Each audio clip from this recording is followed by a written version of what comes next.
Olá, meus amigos, hoje eu vou gravar mais um vídeo para vocês e o exercício que eu escolhi hoje para analisar com vocês foi o rosca bíceps. Então o tema de hoje é análise do rosca bíceps, variações e mecânica.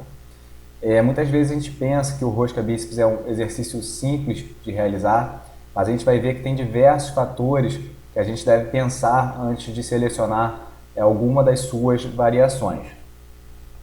Então, em relação às variações desse exercício, a gente pode pensar na posição do antebraço, na posição do ombro e na posição do corpo. Primeiro, fazendo uma análise da posição do antebraço, a pegada ela pode ser uma pegada supinada, que é essa primeira foto aqui, na qual a palma da mão está voltada para frente. A gente pode ter uma pegada neutra, na qual a palma da mão está voltada uma para a outra. E a gente pode ter uma pegada pronada, na qual a palma da mão está voltada para o corpo. Então, em relação à posição do antebraço, a gente tem a pegada supinada, pegada neutra e pegada pronada. Em relação à posição do ombro, quando a gente for realizar o rosca bíceps, tem exercícios no qual o ombro está estendido e tem exercícios no qual o ombro está flexionado.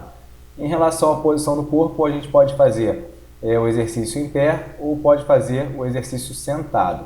Quando a gente fala em relação da posição do antebraço, pegada supinada, pegada neutra ou pegada pronada, a gente fala aqui que o rádio ele gira sobre a una. Então, sempre o movimento de supinação e pronação é o rádio que está se movimentando sobre a una. Em relação à anatomia do rosca bíceps, os principais músculos ativados são o bíceps braquial, que é um músculo biarticular, ou seja, ele realiza a flexão do ombro e a flexão do cotovelo. O braquial, que é um flexor do cotovelo, e tem um bráquio radial, que é um flexor do cotovelo, um supinador e pronador do antebraço. Então, basicamente, esses três músculos são os músculos que mais participam do movimento de flexão do cotovelo como agonistas. A gente tem diversos outros músculos que participam também, mas com outras funções, como estabilizadores, como sinergistas, como antagonistas. Os principais músculos agonistas são esses três aqui. Em relação à posição do ombro, durante a execução, a gente tem aqui o exemplo do ombro flexionado, tá? Geralmente realizado na rosca Scott ou no banco apoiado. Como a gente viu, o músculo bíceps braquial ele é um músculo biarticular. E o músculo biarticular, ele não consegue realizar a sua função com extrema eficiência em duas articulações ao mesmo tempo.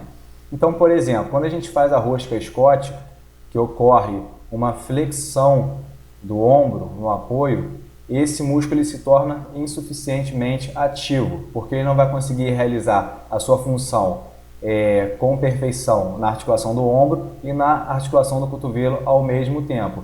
Então ele entra em insuficiência ativa. Quando você faz com o ombro estendido, ele tem a sua função normal, porque ele vai atuar basicamente na articulação do cotovelo, fazendo a flexão do mesmo.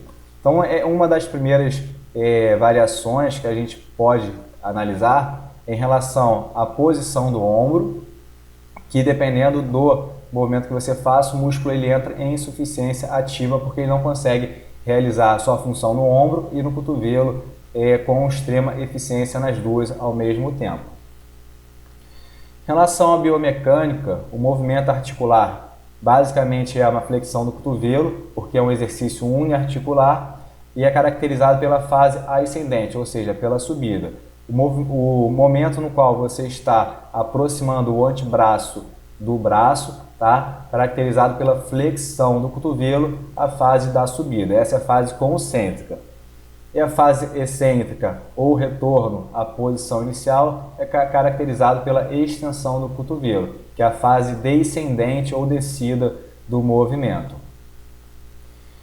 Aqui uma breve análise dos sistemas de alavanca. A gente tem o eixo, que é a articulação do cotovelo. A gente tem o braço de resistência, que é a distância do eixo até a aplicação da resistência. A gente tem a força-peso e a gente tem o braço potente. Durante a execução do movimento, o braço de momento resistente ele vai modificando. Então tem momentos no qual a dificuldade vai ser maior e momentos em que a dificuldade vai ser menor, porque o braço, do momento, ele vai diminuindo durante a execução. Então, geralmente aqui em 90 graus é o maior braço de momento de resistência, é o momento no qual é mais difícil o exercício. Tá? Então, nós temos o braço potente, o braço resistente, força, peso, e esse braço de momento ele vai variando durante a fase concêntrica e a fase excêntrica. Alguns erros que são bem comuns quando a gente realiza o rosca bíceps, se a gente parar para analisar na academia, esses erros realmente eles são bem comuns. Então, o primeiro erro que eu observo muito é movimentar o ombro, ou seja, um exercício que é caracterizado pela flexão do cotovelo. Às vezes você observa também a flexão e extensão de ombro, ou seja, compensando o movimento com outras articulações. Movimentar o tronco, fazer a flexão e extensão do tronco também é um erro grave, principalmente porque nessa situação ocorre a alteração da postura da coluna. A gente já conversou muito sobre a coluna, então quando você faz essa hiperextensão, você reduz o espaço dos discos, você comprime os discos e aumenta as chances de lesão na coluna. Então um exercício que era extremamente seguro, ele se torna um exercício perigoso em relação à coluna.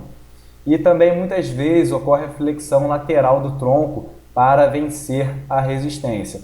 Todas essas alterações mecânicas que a gente faz são alterações mecânicas para compensar a força que o bíceps braquial, que o braquio radial não está conseguindo realizar.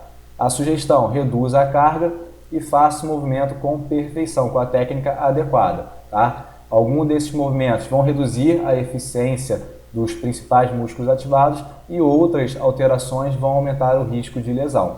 Então são erros que devem ser evitados. Galera, espero que esse breve vídeo sobre a rosca bíceps tenha contribuído aí para vocês. Espero que essa informação vocês consigam aplicar no dia a dia.